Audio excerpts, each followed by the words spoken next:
À ceux qui nous visitent, peut-être pour la première fois, on veut également souhaiter la bienvenue à tous ceux qui nous suivent sur notre chaîne YouTube. Voilà, nous sommes heureux de pouvoir nous retrouver, pour pouvoir passer ces moments ensemble, pour louer notre Dieu, pour l'adorer et pour pouvoir étudier sa parole.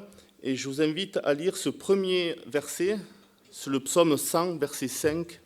« Car l'Éternel est bon, sa bonté dure toujours, et sa fidélité de génération en génération. » Et je vous invite à vous lever pour chanter ce premier chant, « Dieu est bon en tout temps ». Dieu est bon en tout temps. Il a mis ce chant de louange en moi. Dieu est bon en tout temps. À travers la nuit, sa lumière jaillit. Dieu est bon. Dieu est bon en tout temps. Dieu est bon en tout temps. Il a mis ce chant de louange en moi. Dieu est bon en tout temps. À travers la nuit, sa lumière jaillit. Dieu est bon. Dieu est bon en tout temps. Si tu marches dans les ténèbres et que l'ombre t'envahit, ne crains pas, il te guide et il te protégera. Il a promis d'être avec toi, jamais il ne t'abandonnera. Dieu est bon en tout temps. Il a mis ce chant de louange en moi. Dieu est bon en tout temps. À travers la nuit, sa lumière jaillit. Dieu est bon. Dieu est bon en tout temps. Nous étions si indignes, mais il est mort pour nous tous. Il nous remplit de son esprit. Maintenant nous déclarons que son amour dure à jamais et ses bontés pour l'éternité. Dieu est bon en tout temps. Il a mis ce chant de louange en moi. Dieu est bon en tout temps. À travers la nuit, sa lumière jaillit. Dieu est bon. Dieu est bon en tout temps. Même si je ne comprends pas tous les plans formés pour moi, ma vie est dans tes mains. Et à travers les yeux de la foi, je vois que Dieu est bon en tout temps.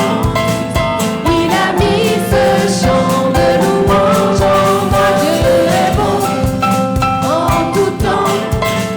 À travers la nuit, sa lumière jaillit. Dieu est bon. Dieu est bon en tout temps.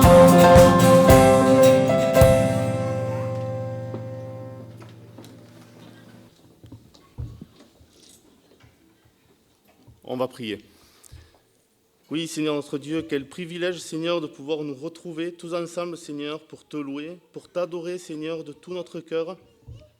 Oui, Seigneur, comme nous l'avons lu, l'Éternel est bon parce que, Seigneur, ta bonté dure toujours et ta fidélité de génération en génération. Seigneur, nous voulons te remettre ces moments, que ces moments soient pour ta gloire, mais nous voulons également te remettre tous les cultes qu'il y aura à travers la terre, Seigneur, vraiment que tout soit pour ta gloire, Seigneur.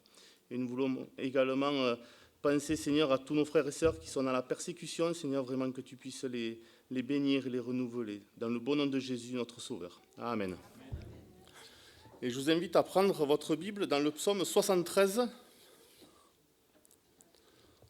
Alors on ne le lira pas en entier à cause du temps. Et nous lirons le verset 1 et ensuite nous lirons du verset 23 à 28. Psaume 73, verset 1, c'est un psaume d'Asaph. Oui, Dieu est bon pour Israël, pour ceux qui ont le cœur pur. Et le verset 23, cependant, je suis toujours avec toi, tu m'as saisi la main droite, tu me conduiras par ton conseil, puis tu me recevras dans la gloire. Quel autre ai-je au ciel que toi? Et sur la terre, je ne prends plaisir qu'en toi. Ma chair et mon cœur peuvent se consumer. Dieu sera toujours le rocher de mon cœur et mon partage. Car voici, ceux qui s'éloignent de toi périssent. Tu réduis au silence tous ceux qui te sont infidèles. Pour moi, m'approcher de Dieu, c'est mon bien. Je place mon refuge dans le Seigneur l'Éternel, afin de raconter toutes tes œuvres. Donc le contexte de ce psaume, c'est un psaume d'Asaph, et il commence par dire, par oui, Dieu est bon, c'est certain. Et puis, dans ces premiers versets, Asaph a des doutes. Les doutes arrivent, il se plaint des injustices, que pour les insensés, ils sont plus heureux, ils sont dans le bonheur, pendant que lui, il connaît la souffrance, l'épreuve. Et à partir du verset 15, le psalmiste se reprend, et puis il change d'attitude, et il prend conscience que la destinée des insensés, c'est la perdition.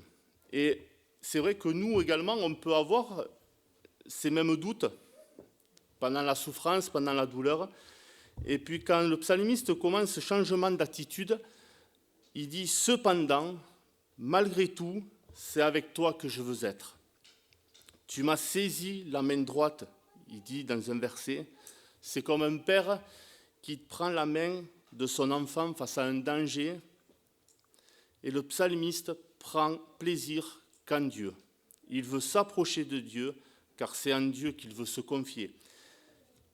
Car dans le psaume 27, je crois qu'il dit « Même si mon père et ma mère m'abandonnent, le Seigneur ne nous abandonnera pas. » Et puis le verset 24,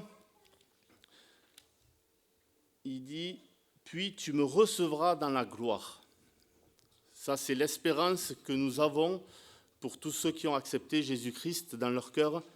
C'est cette espérance qu'on sera toujours avec lui, parce que le Seigneur reviendra et il nous prendra pour être l'éternité avec lui. Et je vous invite à chanter ces deux cantiques auprès de Dieu. Et le refrain dit « C'est auprès de Dieu que je veux me tenir. Il est mon Seigneur, il est mon roi.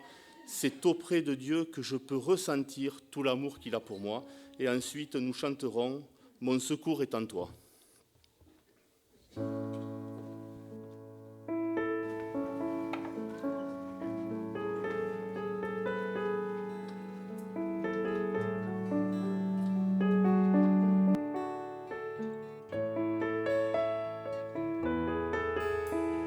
C'est auprès de Dieu que je veux me tenir. Il est mon Seigneur.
Si la lune me glace et le soleil menace, Créateur des étoiles, mon secours est en toi. Si mes larmes ruissellent et que mon pas chancelle, Créateur de la terre, mon secours est en toi. Je lève les yeux vers les hauts sommets. Toi seul est mon Dieu. Je proclamerai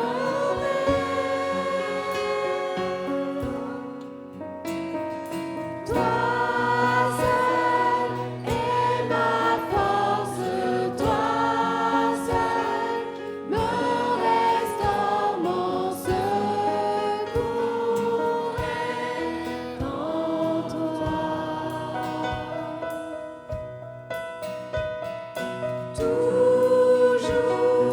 tu me portes, jamais tu ne dors, mon secours est en toi.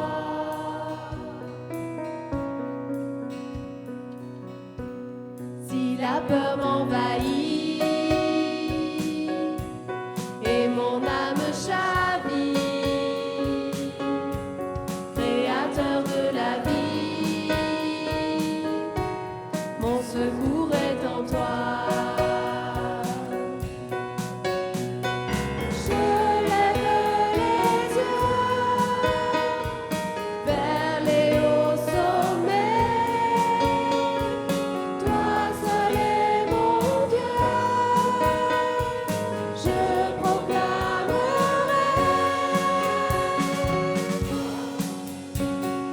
toi seul est ma force, toi seul me restaure, mon secours est en toi. Toujours tu me portes, jamais tu ne dors, mon secours est en toi.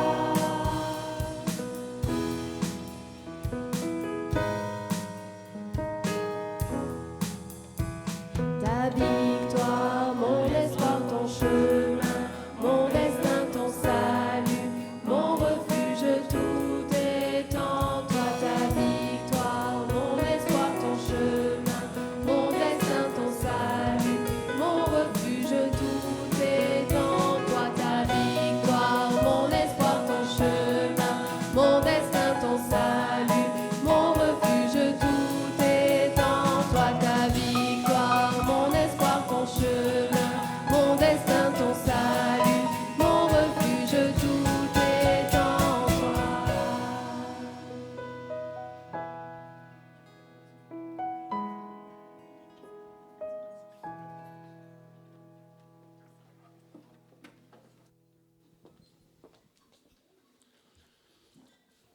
Je vous invite maintenant à avoir un moment de prière, des prières d'adoration, des prières de reconnaissance, et que ce soit des prières courtes et à haute voix pour que tout le monde puisse entendre, et puis je terminerai. Oui, Seigneur, t'adorer de tout notre cœur, parce que Seigneur, c'est un privilège de pouvoir t'appartenir, de pouvoir te dire Père. Parce que Seigneur, même face à l'épreuve, face au doute, Seigneur, tu es là, tu nous as fait cette promesse que tu ne nous abandonneras jamais. Tu nous dis dans ta parole à plusieurs reprises, ne crains rien car je suis avec toi. Et Seigneur, merci pour ces promesses, merci pour cette espérance que tu nous donnes, parce qu'un jour tu reviendras nous chercher, tu nous prendras avec toi et nous passerons l'éternité avec toi, Seigneur. Seigneur, merci pour tout ce que tu fais dans nos vies, dans le beau nom de Jésus, notre Sauveur. Amen. On a une autre façon de pouvoir rendre gloire à notre Seigneur, c'est par le moyen de l'offrande.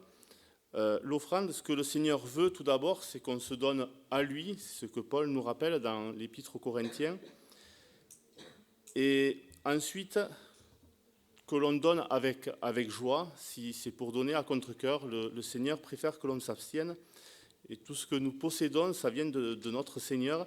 Et pendant que les deux frères passeront, nous chanterons en Jésus seul.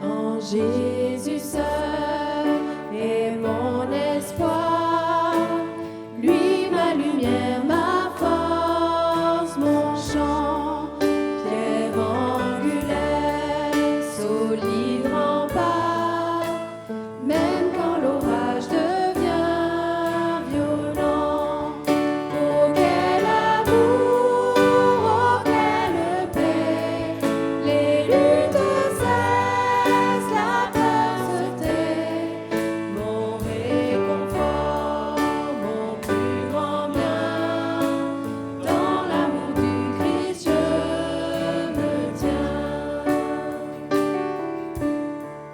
En Jésus seul, Dieu s'est fait chair, dans un enfant, oh quel mystère, ce don d'amour, de sainteté, haï par ceux qu'il vint sauver, jusqu'à la croix il s'est livré, sur lui la colère est tombée, tous mes péchés il les a pris, par la mort de Jésus je vis. Là dans la tombe il reposait, lumière vaincue par les ténèbres, quel jour glorieux il apparaît, d'entre les morts il se relève, et sur ma vie par sa victoire, le péché perd tout son pouvoir. Il est à moi, je suis à lui, racheté par le sang du Christ.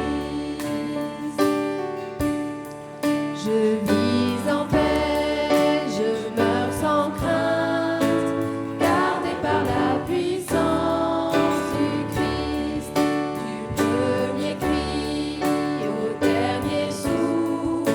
Jésus est maître de ma vie. Les plans des hommes ou du malin ne peuvent m'arracher de sa main, et qui reviennent nous me rappellent, par la force du Christ je tiendrai, et qui reviennent nous me rappellent, par la force du Christ je tiendrai.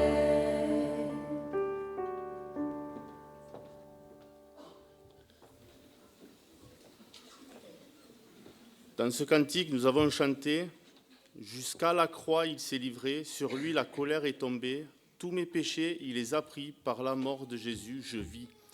Et nous arrivons au moment de la scène, et je vous invite à prendre votre Bible dans l'Épître aux Éphésiens, au chapitre 2.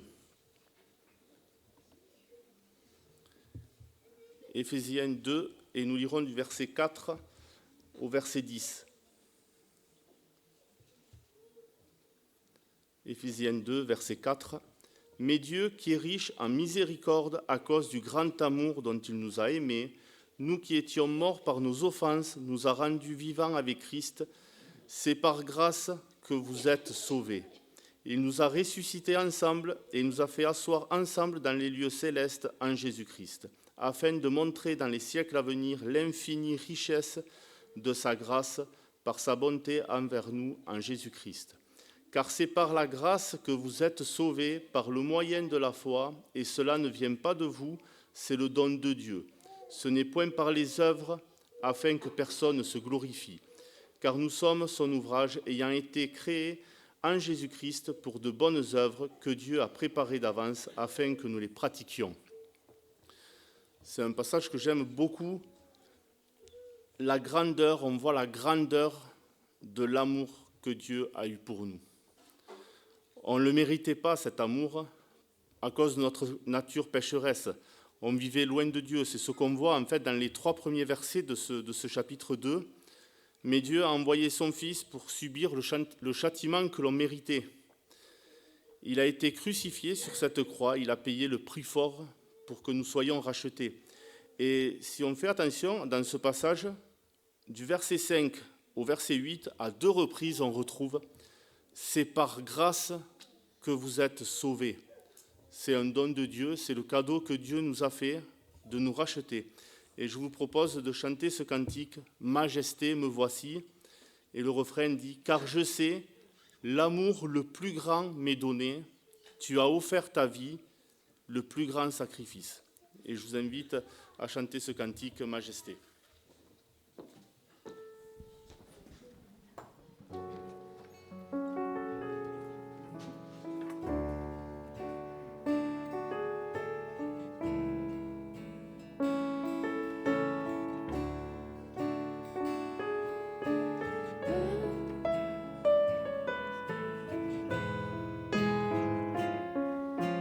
Me voici.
Ces symboles que nous allons partager, c'est de se rappeler, de se souvenir de ce que le Seigneur a fait pour nous. Et ces symboles sont réservés à tous ceux et celles qui ont accepté Jésus-Christ dans leur vie et qui en ont également témoigné par les eaux du baptême. Et pour faciliter la distribution, je demanderai aux personnes qui souhaitent participer à la table du Seigneur de se lever. Et puis nous attendrons pour prendre les symboles. Et je demanderai aux 3 frères de venir pour m'aider à distribuer.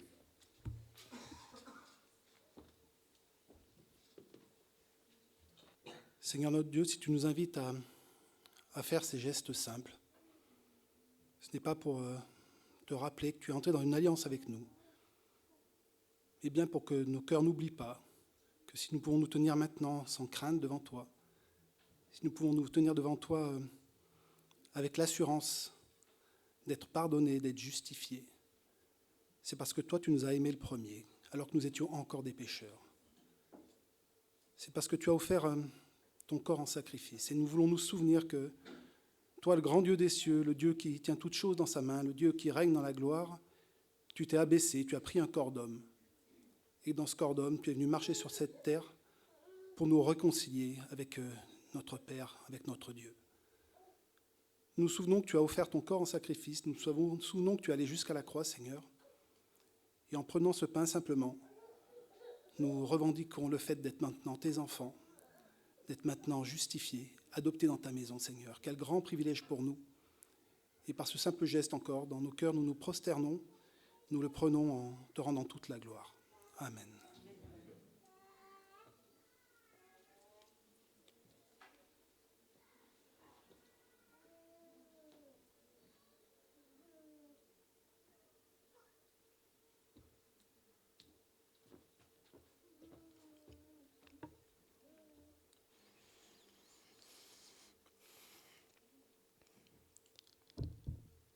Seigneur, quand tu es monté sur cette croix, tu pensais à nous.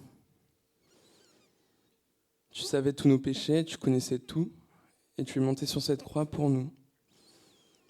Tu as pris notre place, tu as laissé ton sang couler pour nous. Tu as souffert pour nous. Tu nous as purifiés, nous qui étions pécheurs, nous qui t'avons insulté, nous qui t'avons craché dessus, Seigneur. Tu nous as donné accès au Père et tu nous as purifiés. Tu nous as blanchis de nos péchés et nous sommes purs devant toi. Nous sommes justifiés, nous sommes graciés par ton sang versé pour nous. Et nous voulons te dire merci, Seigneur, parce que maintenant nous pouvons témoigner de ta gloire. Nous pouvons témoigner que tu es mort, mais que tu es ressuscité pour nous. Pour que nous aussi nous puissions ressusciter plus tard, pour que nous aussi nous puissions nous lever pour toi. Alors Seigneur, nous voulons te dire merci. Merci pour ton sang, merci pour ta grâce, merci pour ce cadeau, cet amour infini. Sois glorifié Seigneur, sois adoré, sois le maître de nos cœurs. Au nom de Jésus Seigneur. Amen. Prenons le vin.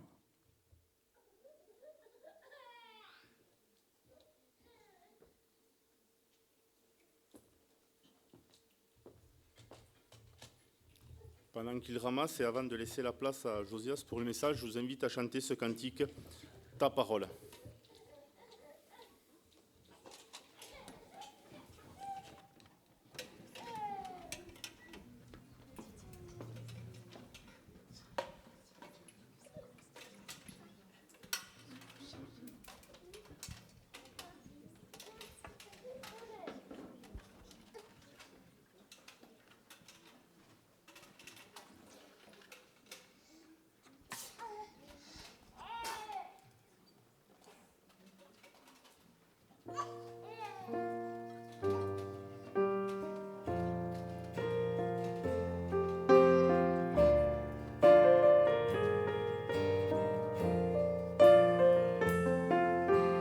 Ta parole, portée par l'Esprit, te révèle et te glorifie.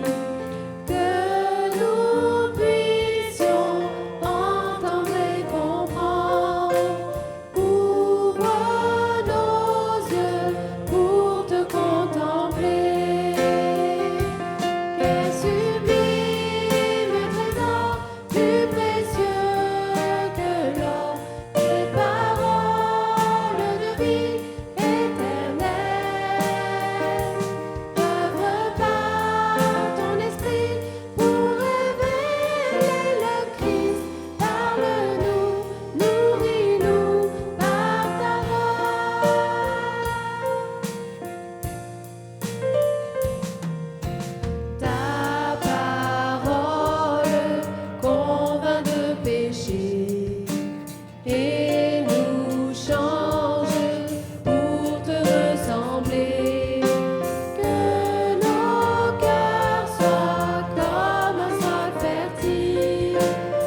je vais prier et je laisserai la place à Josias. Oui, Seigneur, notre Dieu, merci pour cette louange que l'on a pu t'apporter, Seigneur, parce que c'était pour ta gloire. Et Seigneur, alors que nous allons ouvrir ta parole, Seigneur, vraiment que tu puisses conduire Josias dans ce qu'il aura à nous apporter. Seigneur, vraiment que tu puisses ouvrir nos cœurs afin de recevoir tout ce que tu as à nous dire, Seigneur. Vraiment que tu conduises ces moments afin que l'on puisse grandir, afin que l'on puisse toujours plus te connaître. Dans le beau nom de Jésus, notre Sauveur. Amen.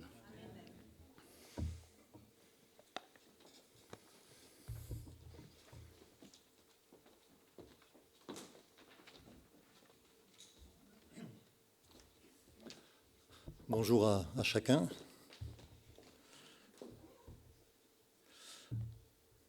Alors, je ne sais pas du tout s'il y en a qui s'intéressent à la météo, je pense que oui. Moi, j'ai une épouse qui s'intéresse à la météo, donc je ne regarde jamais, mais si je veux savoir quel temps il va faire, je lui demande. Et des fois, on est à l'extérieur, elle me dit, tu vois, ça, ce nuage, il s'appelle...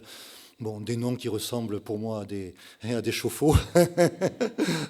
Mais pourquoi je vous dis ça? Parce que ce que je sais, c'est qu'il y a encore aujourd'hui, je crois, 5 ou 6 départements qui sont en vigilance pour risque d'orage. Et chaque fois, alors il y a quelque chose qui me surprend, c'est que chaque fois que l'on entend des retours, des témoignages suite à des inondations, systématiquement, l'eau est montée à une vitesse extraordinaire. Et alors, on ne parle pas trop dans les actualités, mais il y a 10 jours à peu près, 15 jours peut-être, des inondations au Texas, avec notamment un camp chrétien qui a été impacté. Et je lisais que l'eau est montée en 45 minutes de 8 mètres. Donc vous vous rendez compte un petit peu, hein? Donc je pense que là, le plafond, il doit être à 5 mètres à peu près. Hein? Donc c'est comme si on est à l'extérieur et puis on voit l'eau qui, hop, en 45 minutes, recouvre le bâtiment. Et avec toujours donc cette notion de surprise. Et ça me fait penser au déluge, où pendant combien? 40 jours, 40 nuits, c'est bien cela, hein, les eaux ont coulé. Il nous est dit que les écluses des cieux se sont ouvertes et que l'eau se déversa sur la terre. Et je me dis que ça devait être quand même quelque chose vraiment d'épouvantable, hein, pour ceux qui ont vécu cela. Alors pourquoi je vous parle du déluge? Ce n'est pas le sujet de ma méditation ce matin, mais simplement parce que le Seigneur a utilisé le déluge pour nous donner à nous aussi un avertissement, avec ce côté de soudaineté et de surprise. Et il va le faire à plusieurs reprises pour nous parler, hein, en image aussi, de son retour qui est proche. Et c'est de cela que je voudrais vous entretenir ce matin. Quelque part, on rejoint un petit peu le psaume 73, hein, le psaume d'Asaph. En fait, Asaph, eh bien, hein, il regarde autour de lui, il dit « Mais mon pied allait glisser, j'allais tomber en voyant, hein, que finalement, moi qui suis, on pourrait dire, moi qui suis chrétien, mais j'ai, hein, des galères sans arrêt. Et puis l'autre à côté qui ne se soucie pas de Dieu, eh bien, lui, il semble que tout va bien pour lui. » Et puis à un moment, Asaph, et Ludo nous l'a dit, il réfléchit un petit peu, et puis il voit la fin de chacun. Il voit la fin de l'un et la fin de l'autre. Et il y a un frère qui l'a dit aussi dans une prière, que finalement les épreuves avec cette perspective, hein, de qu'est-ce qui nous attend, avec cette perspective, les épreuves prennent une toute autre dimension. Et voilà un petit peu l'encouragement que je voudrais partager avec vous. Et pour cela, on va prendre deux textes, deux enseignements du Christ à ce sujet. Dans Matthieu, pour le premier, on va prendre le chapitre 24 et on va lire des versets 36 à 44. Pour ce qui est du jour et de l'heure, personne ne le sait, ni les anges dans les cieux, ni le Fils, mais le Père seul. Ce qui arriva du temps de Noé arrivera de même à l'avènement du Fils de l'homme, car dans les jours qui précédèrent le déluge, les hommes mangeaient, buvaient, se mariaient leurs enfants, jusqu'au jour où Noé entra dans l'arche. Ils ne se doutèrent de rien, jusqu'à ce que le déluge vînt et les emporta tous. Il en sera de même à l'avènement du Fils de l'homme. Alors de 2 hommes qui seront dans un champ, l'un sera pris, l'autre laissé. De 2 femmes qui moudront à la meule, l'une sera prise et l'autre laissée. Veillez donc, puisque vous ne savez pas quel jour votre Seigneur viendra. Sachez-le bien, si le maître de la maison savait à quelle heure de la nuit le voleur doit venir, il veillerait et ne laisserait pas percer sa maison. C'est pourquoi vous aussi, tenez-vous prêts, car le Fils de l'homme viendra à l'heure où vous n'y penserez pas. Et puis on lit aussi dans Luc, toujours ce même enseignement, avec quelques petites précisions supplémentaires. Luc 17, versets 26 à 30. « Ce qui arriva du temps de Noé arrivera de même au jour du Fils de l'homme. Les hommes mangeaient, buvaient, se mariaient leurs enfants, jusqu'au jour où Noé entra dans l'arche, le déluge vint et les fit tous périr. Ce qui arriva du temps de Lot arrivera pareillement. Les hommes mangeaient, buvaient, achetaient, vendaient, plantaient, bâtissaient. Mais le jour où Lot sortit de Sodome, une pluie de feu et de soufre tomba du ciel et les fit tous périr. Il en sera de même le jour où le Fils de l'homme paraîtra. » Et donc voilà des enseignements qui sont très très clairs et qui se répètent dans la parole de Dieu. Et je ne sais pas quelle est la façon dont on prend en compte ces enseignements. Vous savez, je crois que c'est en 2002 que Jacques Chirac avait, lors du sommet de la Terre, donné cette phrase-là qui a été vraiment d'un impact assez profond. « Notre maison brûle et nous regardons ailleurs », parlant de l'écologie, des désastres, etc. Et est-ce que des fois, avec un événement qui sera sans commune mesure avec ce qui peut se passer encore aujourd'hui, est-ce que nous aussi, parfois, nous ne regardons pas ailleurs? Est-ce que le monde ne regarde pas ailleurs et ne cherche pas finalement à prendre en compte cet enseignement tellement pressant de Jésus-Christ? Et le chrétien, est-ce qu'il ne regarde pas ailleurs aussi, parfois? Et je voudrais juste prendre 3 points. Premier point, c'est que le retour du Seigneur, c'est une certitude. Même si nous n'en connaissons pas le moment, c'est une certitude.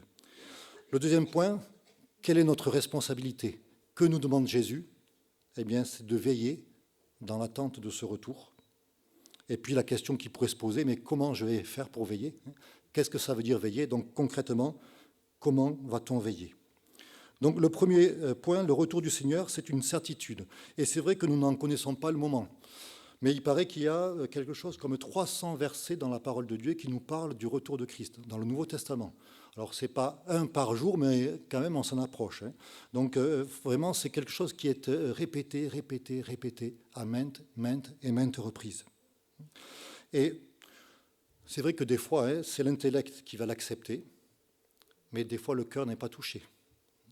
Des fois, on peut, oui, dire, ah oui, c'est vrai, le Seigneur va revenir, son retour est proche. Et puis, qu'est-ce que ça change dans ma vie de chrétien, finalement? Est-ce que mon cœur est vraiment touché par cela? Alors, on pourrait dire, oui, mais bon, si on connaissait le moment de son retour, ça serait plus simple quand même. Pourquoi on ne connaît pas le moment de son retour? Verset 36 nous dit, « Pour ce qui est du jour et de l'heure, personne ne le sait, ni les anges des cieux, ni le Fils, mais le Père seul. » Donc là, c'est très très clair. C'est vraiment très très clair.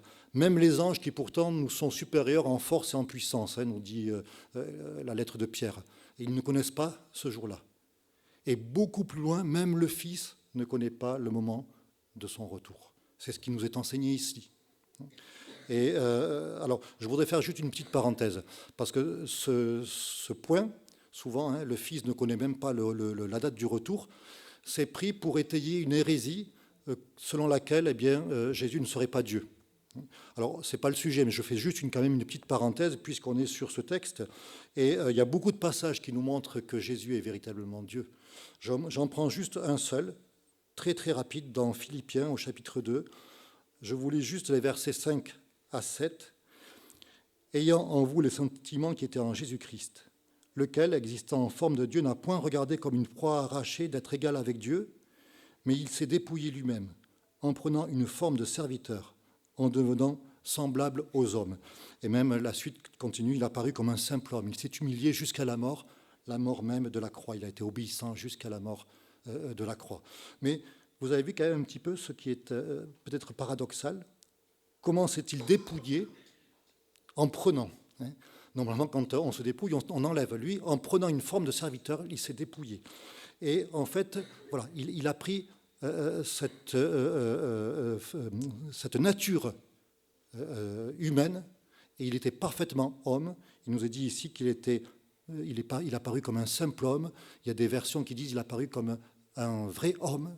Il était parfaitement homme, mais parfaitement Dieu aussi.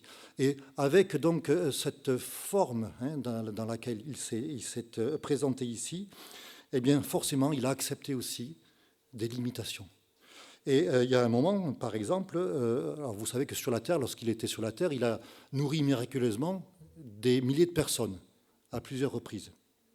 Et puis il y a un moment, il nous a dit qu'il a eu faim et il est allé voir un figuier pour voir s'il y avait des figues à manger. Est-ce qu'il n'aurait pas pu faire apparaître de la nourriture, hein, un repas, là, merveilleux repas, une tarte aux fraises magnifique? Bien sûr que oui. Hein. Mais pourquoi il n'a pas accepté cela? Parce qu'en fait, il était parfaitement homme. Et donc, il acceptait ces limites dans lesquelles il avait voulu venir sur cette terre. Et quand il était sur la croix, on l'a mis au défi, hein, si tu es fils de Dieu, hein, descends de la croix. Hein. Il a sauvé les autres, il ne peut même pas se sauver lui-même. Est-ce qu'il n'aurait pas pu le faire? Évidemment que oui. Mais il acceptait cette limite. Et de la même façon, eh bien, ici, dans ce verset aussi, il a accepté cette limite de ne pas connaître le jour de son retour. Et je referme la parenthèse pour dire, mais quel dommage, hein, finalement, quel dommage de passer tellement de temps à essayer de faire des calculs pour dire, ben voilà, il revient tel jour, à tel moment, etc. C'est pas ce que l'enseignement de Jésus.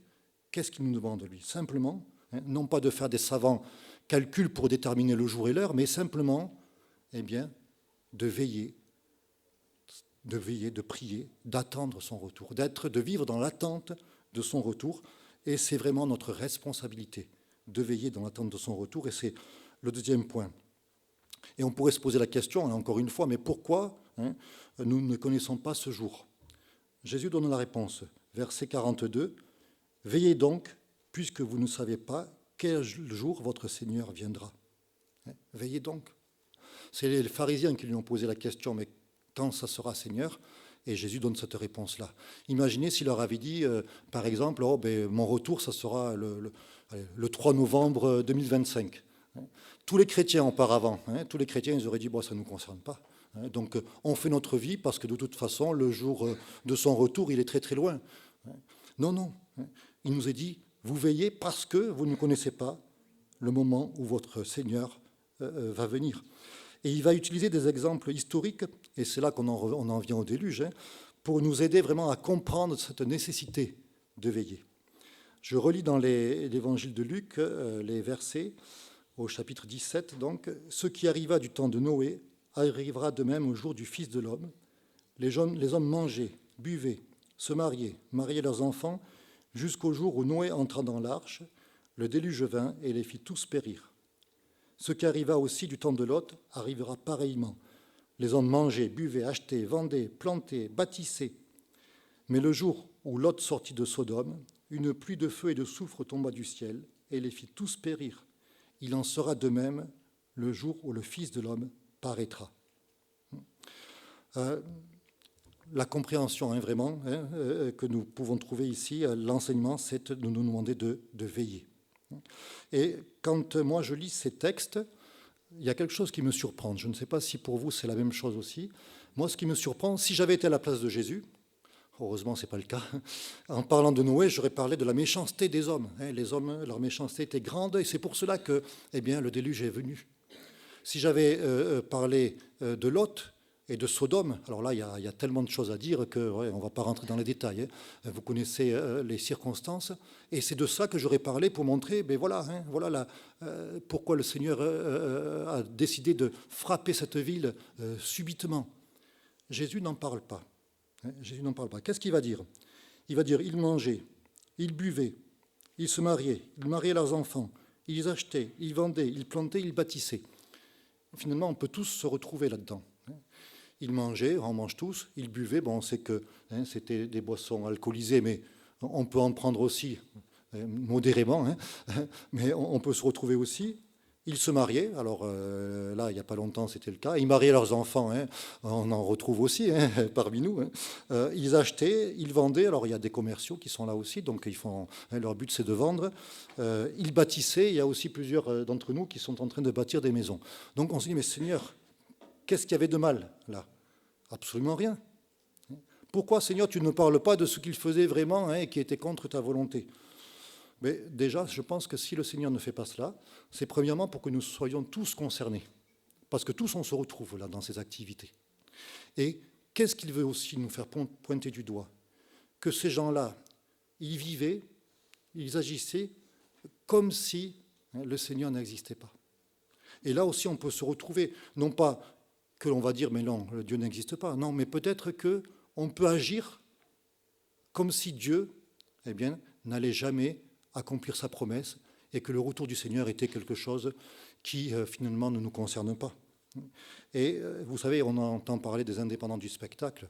En fait, du temps de Noé et du temps de Lot, c'était des indépendants du Seigneur. Et des fois, on peut aussi se retrouver là-dedans. Vous voyez ? Et ce que le Seigneur veut, c'est que nous soyons conscients de cette réalité. Ils ne se doutèrent de rien, nous est-il dit. Comme si le train-train allait continuer. Et souvent, c'est ce que nous pouvons vivre aussi. Ça va toujours continuer ainsi. Et pourtant, Jésus nous dit, veillez, parce que mon retour est proche. Pendant 100 ans, Noé a construit l'arche. Donc il a dû avertir. Et pourtant, eh bien, ils ont continué à vivre dans cette fausse sécurité. Et pour Lot, je vous lis ce qui s'est passé dans Genèse au chapitre 19, verset 14. Parce que Lot, il voulait aussi, et il a eu du mal à sortir de Sodome. Un ange a dû l'attraper par la main pour l'arracher de la ville. Lot sortit et parla à ses gendres qui avaient pris ses filles. « Levez-vous, dit-il, sortez de ce lieu, car l'Éternel va détruire la ville. » Mais aux yeux de ses gendres, il parut plaisanter. Bon, vous me direz, ce sont des gendres, mais non, mais quand même, voilà, je ne sais pas s'il plaisantait souvent avec eux, mais voilà, ces paroles, elles n'ont servi à rien. Il parut plaisanter. Combien ça a dû être terrible pour Lot aussi, on n'y pense pas souvent, mais voilà, on n'a pas tenu compte des avertissements et on s'est fait surprendre.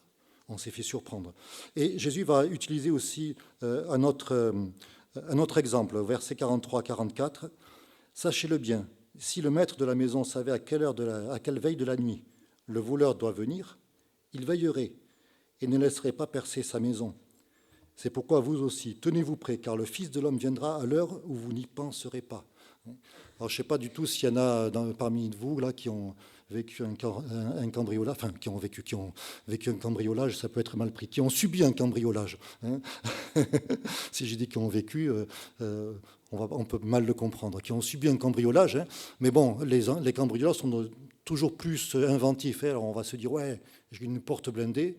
Sauf que hop, il soulève quelques tuiles et puis il passe par le toit, etc.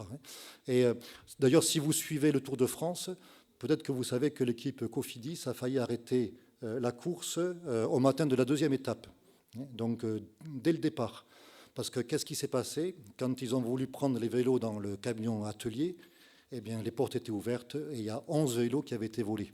Et là, le départ, il était dans quelques heures après. Comment faire?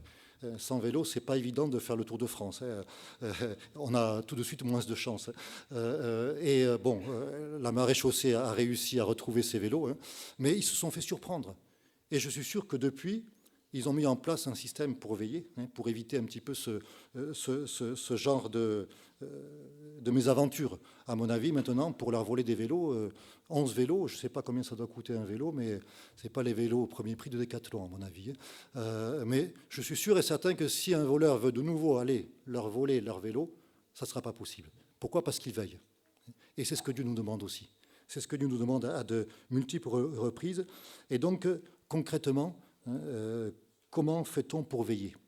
Alors, il y a beaucoup de passages dans la parole de Dieu qui nous montrent de façon pratique comment nous devons veiller. On ne va pas tous les prendre, ça serait beaucoup trop long, mais juste, je voudrais voir avec vous, dans la première épître de Paul aux Thessaloniciens, on va juste lire les versets du verset 1 au verset 8. Pour ce qui est des temps et des moments, vous n'avez pas besoin, frères, qu'on vous en écrive, car vous savez bien vous-même que le jour du Seigneur viendra comme un voleur dans la nuit. On retrouve vraiment l'enseignement du Christ. Donc les Thessaloniciens sont au courant, ils ne font pas de calcul. Ils savent que, il ne faut pas se laisser surprendre simplement. Voilà ce qui compte.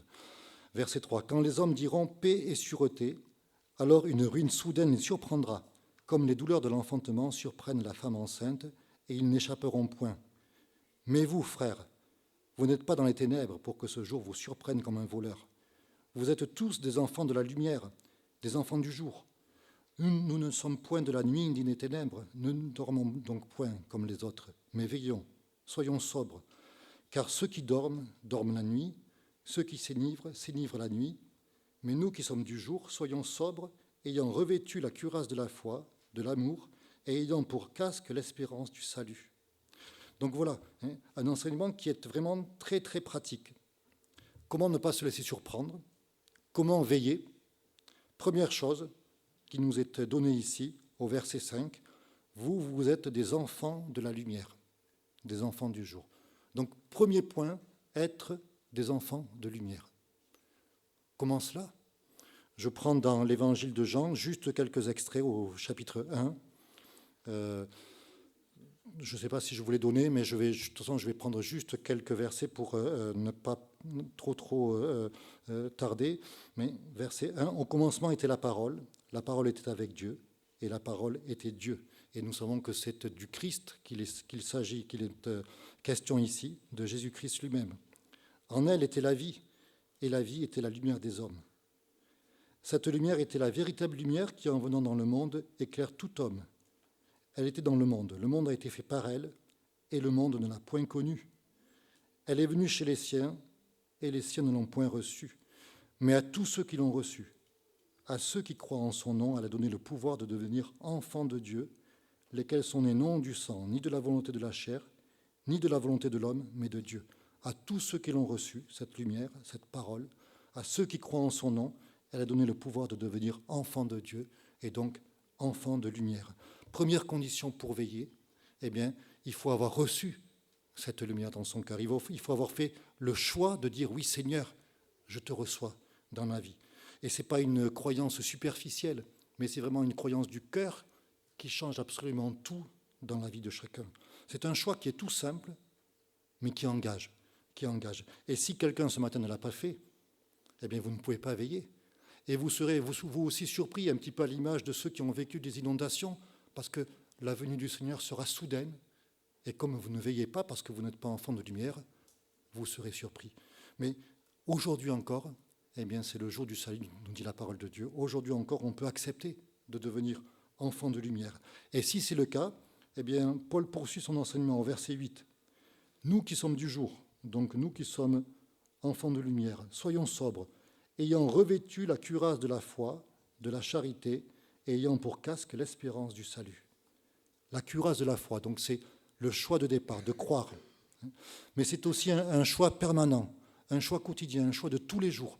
Tous les jours, en tant qu'enfant de Dieu, en tant qu'enfant de lumière, eh bien, je fais ce choix, eh bien, oui, de me confier dans ce que Dieu me dit, de me confier dans sa parole, qui elle aussi suscite la foi.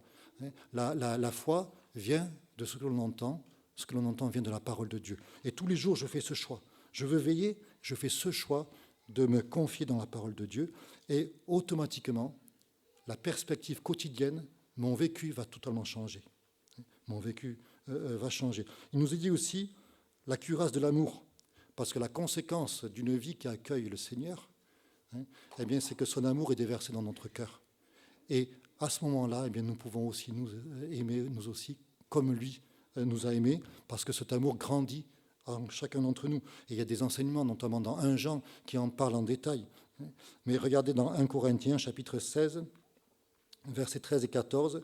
« Veillez, demeurez fermes dans la foi, soyez des hommes, fortifiez-vous, que tout ce que vous faites se fasse avec amour. » Il y a une traduction qui va dire que l'amour inspire toutes vos actions. Que l'amour inspire toutes vos actions.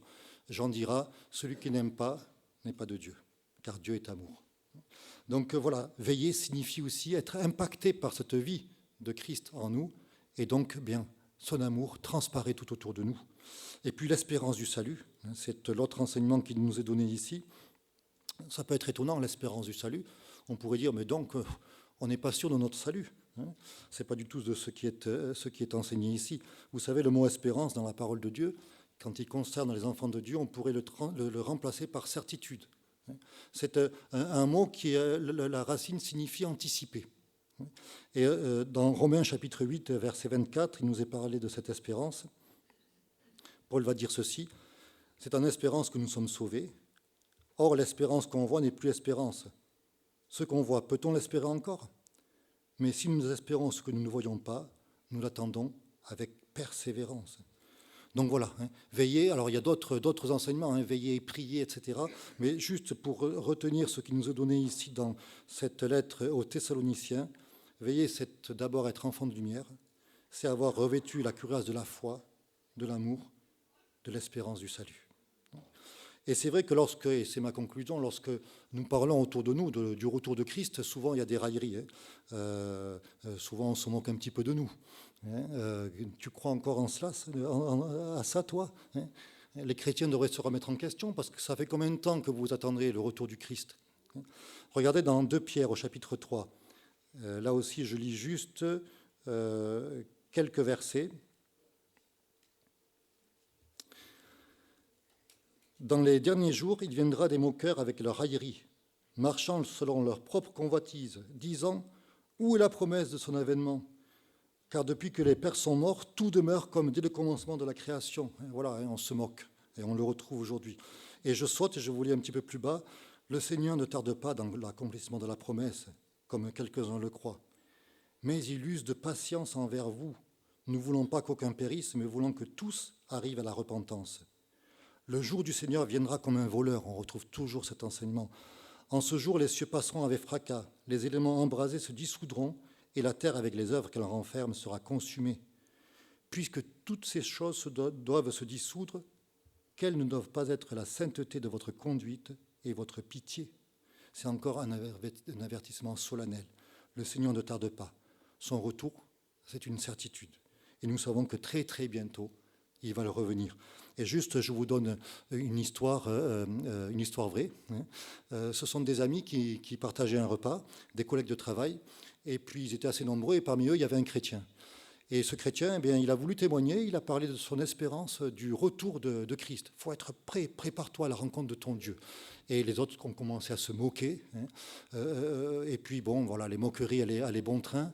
Et puis, il y en a un qui, se croyant plus malin que tous, lui a dit « Oh, j'imagine un petit peu la tête que tu feras lorsque tu te rendras compte à ta mort que c'est pas vrai, ça. » Et puis, le chrétien les a regardés avec un sourire un petit peu jaune, un petit peu figé. « C'est quoi cette tête, Tu t'es quand même pas vexé ?»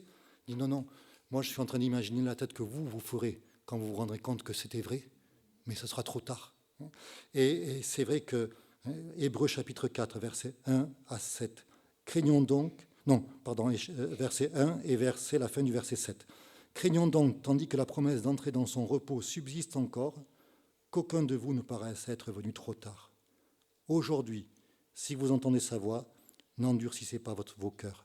Et je voudrais juste vous citer aussi, parmi les derniers versets de la parole de Dieu, cette promesse du Seigneur. Oui, je viens bientôt. Et la réponse de l'Église, la réponse de ses enfants, Amen. Oui, Seigneur, reviens. Et je vous propose pour terminer ce chant qui va nous parler du quotidien. Quand les montagnes s'éloigneraient, quand je regarde les montagnes de difficultés qui peut-être m'entourent, qui peut-être m'écrasent, je sais que oui, bien le Seigneur est là avec moi. Et oui, il revient bientôt, donc ça change ma perspective du quotidien. Maranatha, viens, Seigneur, viens. Je vous propose de vous lever pour chanter ce chant.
Alors c'est le moment pour ceux qui nous suivent sur la chaîne YouTube de l'Église de prendre congé.